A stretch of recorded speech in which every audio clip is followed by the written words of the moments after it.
Resiliency is another concept that's often discussed when talking about trauma. What comes to mind when you hear the word resiliency? What does it mean to you? Resiliency refers to a person's ability to cope with stress and adversity. It's the ability to bounce back from difficult circumstances, even traumatic events, and even experience post-traumatic growth. Not just bouncing back, but growing. People have different levels of resiliency. There are several factors that typically influence a person's level of resiliency, such as social support, temperament, attachment, and a variety of other factors. People who are resilient see themselves as safe, capable, and lovable. Community, culture, and spirituality provide human beings with belonging, faith, hope, and a sense of meaning.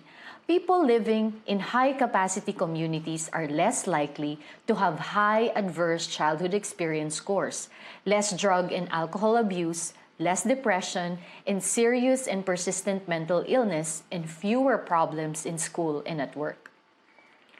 Many people talk about the importance of people in their lives, people who recognize and encourage our unique talents, interests, and strengths. Relationships with caring and competent people are vital. We have to be intentional about building competence in ministry practitioners, mentors, friends, pastors, neighbors, even marriage partners and parents. Skill building, coaching, ability to consult with mental health professionals, and other supports may be important support to increase the likelihood that the relationship will last and contribute to resilience. Relationship that provide security and belonging can only occur when people have the skill and competencies to actually be supportive in times of stress and challenge as well as during celebration and repose. Rich relationships are a way ministry practitioners can support survivors of trauma in being resilient. Rich as in R-I-C-H. First is R, respect. Respect speaks to how we as service providers or ministry practitioners engage with children survivors of trauma.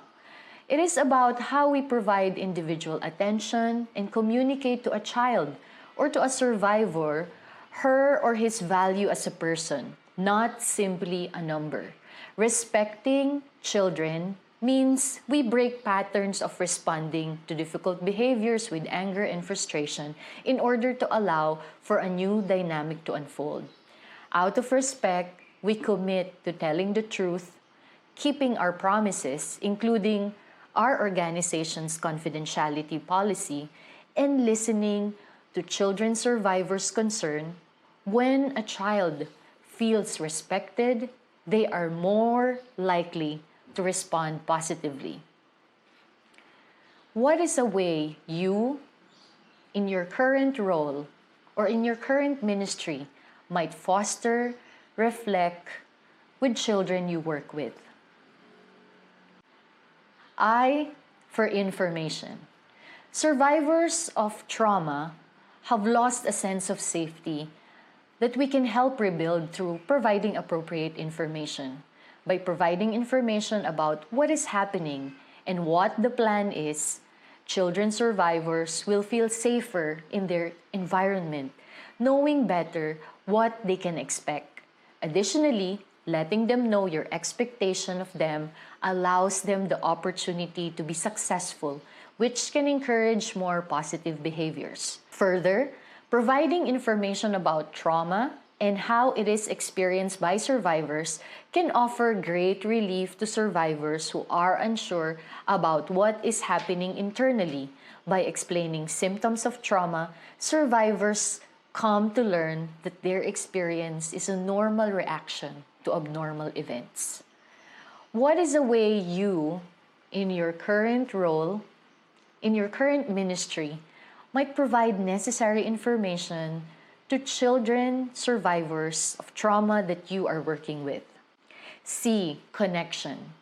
Connection refers to the development of an emotional bond with the child survivor. If a child or a survivor doesn't feel that you care, you will not be successful in helping her or him towards recovery. However, if you, as a ministry practitioner, can build rapport with her or with him, you can help make the pain she feels more tolerable.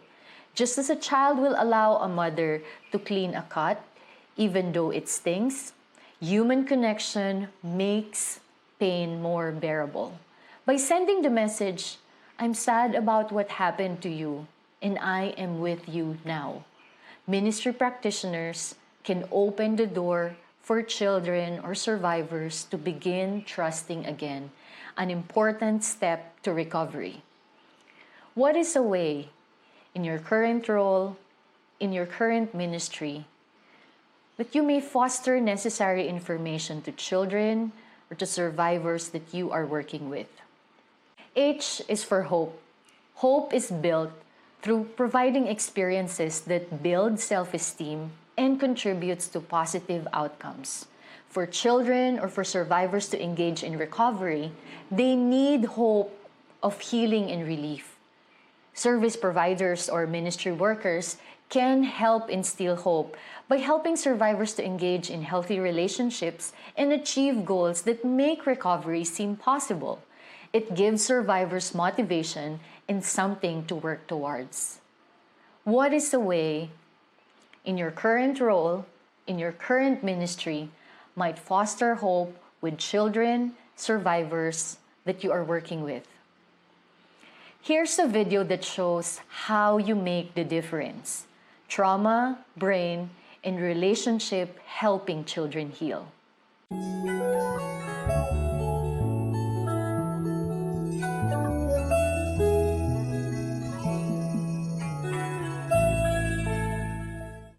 Early childhood trauma changes the biology of the brain.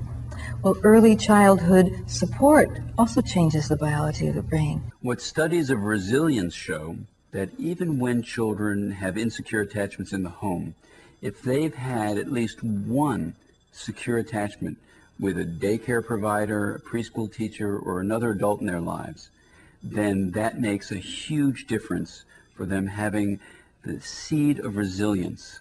They may still have difficulties, but because they've had that one secure relationship, that relationship where they felt that another individual, another adult knows them and feels what's going on inside of them, those kids have the potential to do very well in the future. We can see imaging today of before and after trauma and see what happens in the brain, and we can also see repair that happens in the brain when our interventions have been successful. What makes children get better following a trauma is connection to other human beings who are present, who are patient, who are kind, who are sensitive, and they don't need to be necessarily psychologically insightful. They don't need to know anything about trauma. All they need to know is that they're right there with this child.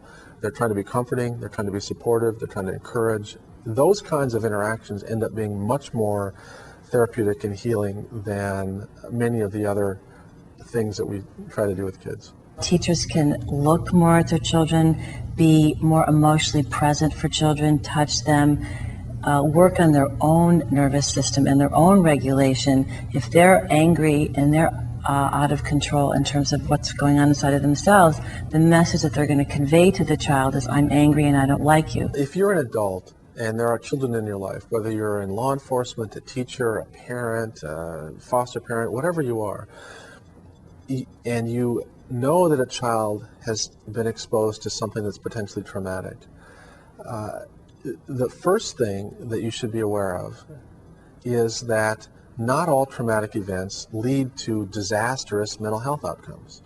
In fact, the vast majority of children that are traumatized actually do pretty well, but they do need your attention, they do need your kind support, and they do need your awareness about what are warning signs that would tell you to actually take the next step and try to get some professional help. It's up to us. We can't wait for a they to do this spreading of the message that we can do something about it, that children, especially young children, have the most possibility for health and plasticity, for overcoming these early traumas if we as a community, a large community, support them. We have permission now to meet children's needs. We have permission now from neuroscience to give children what they need. And to me, that is so exciting. If there was one place I would like to start with individuals as well as our society trying to make a difference, to really stop the cross-generational passage of trauma and of insecure attachment, it would be for parents to start a process of self-understanding. It basically costs nothing except the time and emotion that it takes for parents to begin on that process. And we all can do it. And the people who benefit most, besides ourselves, are our children. We're spending literally 95% of our public dollars to change the brain, because that's what mental health is. That's what public education is. That's what juvenile justice intervention is. All of these are trying to change the brain. And we're spending almost nothing in the first 5 years of life when the brain is easiest to modify. And it takes the least amount of professional input, the least amount of insight. It takes just high-quality caregiving. It's us, not they. It's each one of us doing it now, not later, but now.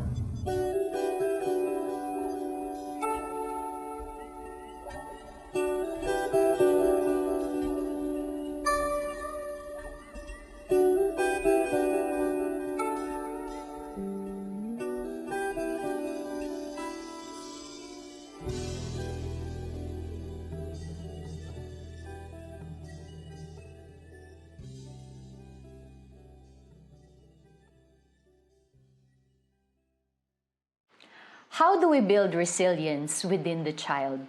We need to help children or survivors to find within them and develop the God-given dignity and capabilities that is already evident and available to them. Individual qualities, saying, I am. Qualities of environment, saying, I have. Social interpersonal skills, saying, I can. Developing individual qualities, making them say, I am. Developing high self-esteem. Optimism and humor. Caring, independent, responsible. Solve problems within their capacity. Future-oriented or purposeful. Strong moral thinking and spiritual connection. We can also let them know or develop qualities of their environment, making them say, I have. That they have affectionate ties, they have warmth, guidance, and high expectations, and they have role models. They have encouragement to be independent, opportunities for meaningful participation, and a strong support system. We can also let them know and develop social and interpersonal skills that they can say, I can approach new tasks with the belief in success, social competence, effective communication, and be able to solve problems.